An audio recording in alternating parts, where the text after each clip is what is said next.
Students, paper 7 भाषा शिक्षण, इसका टॉपिक है वस्तुनिष्ठ प्रश्न एवं निबंधात्मक प्रश्न।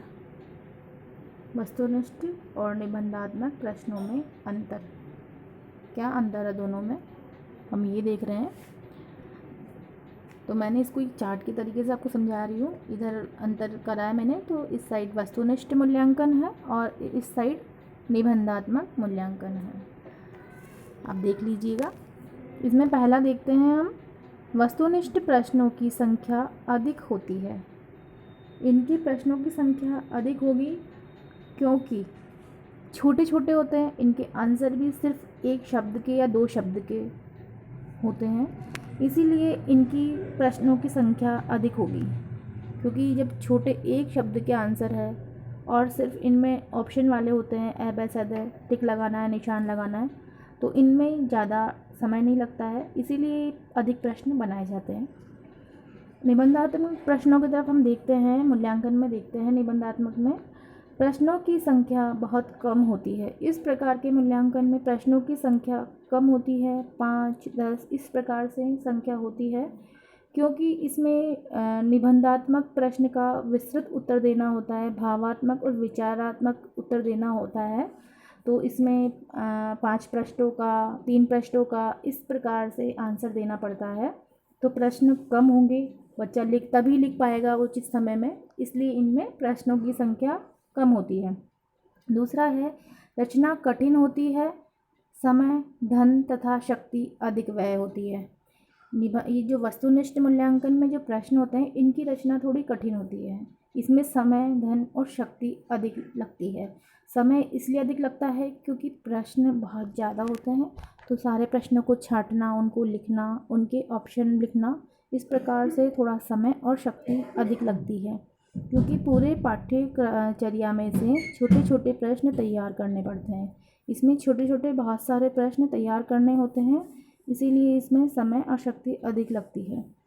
फिर है निबंधात्मक मूल्यांकन। इसमें है, रचना सरल होती है।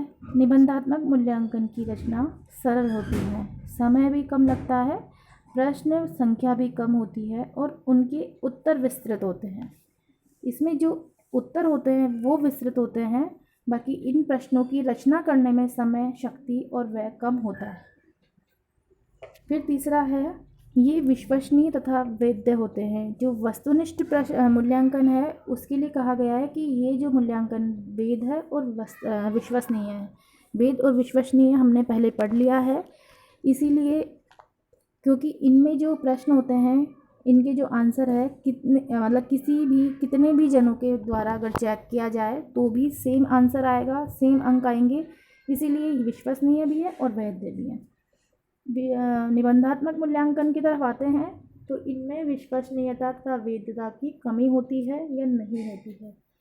इसलिए नहीं होती है क्योंकि इनके आंसर बड़े होते हैं, विचार विश्लेषणात्मक प्रश्न होते हैं, निबंधात्मक प्रश्न होते हैं, भावानुकूल प्रश्न होते हैं। हर बच्चे का दिमाग, मस्तिष्क, उसके विचार अलग होते हैं। शिक्षक जो कॉपी चेक कर रहा है, आपके मूल्यांकन की जांच कर रहा है, उसका माइंड, उसके भाव, उसके विचार अलग प्रकार के होते हैं। और किसने कितना क्वेश्चन लिखा है, किस प्रकार से लिखा है, कैसी उसकी भाषा है, कैसी उसकी हैंड राइटिंग है, इस प्रकार से इसमें कई प्रकार से नंबर डिवाइड होते हैं। इसीलिए इस परीक्षा को हम विश्वसनीय और वैध नहीं कह सकते हैं, क्योंकि इसको जितने लोग चेक करेंगे, हो सकता है कि उनके चेक करने में इसका अंकन भी अलग अलग आए और इसमें जो मार्क्स है वो भी अलग अलग प्रकार से आए, इसीलिए इसको विश्वसनीय और वैध नहीं कह सकते।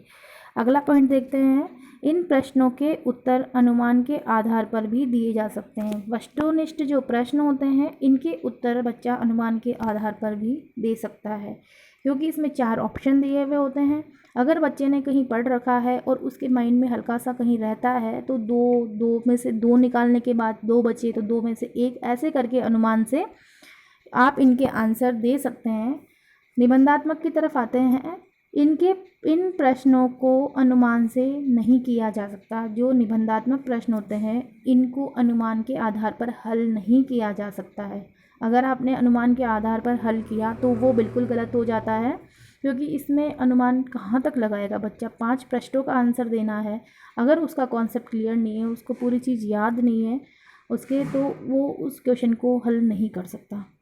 फिर अगला पॉइंट देखते हैं हम।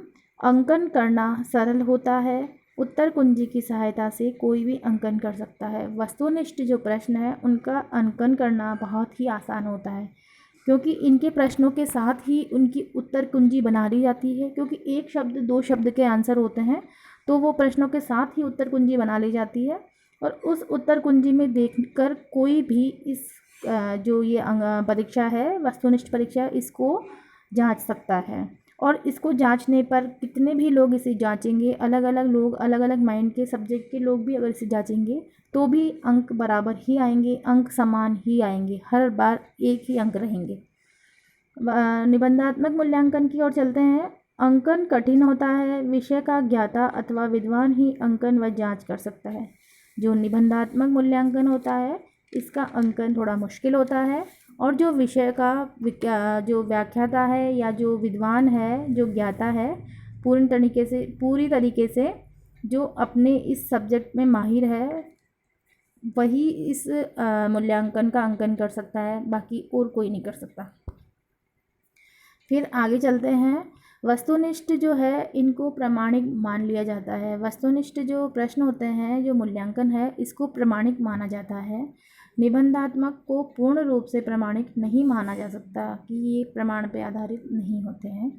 फिर अगला है, इसमें विद्यार्थी के स्वयं के विचार नहीं होते हैं। वस्तुनिष्ठ में सिर्फ 1 या 2 शब्द का आंसर होता है, और वो भी ऑप्शन होते हैं, उसके अंदर से ही आपको टिक करके आंसर निकालना है।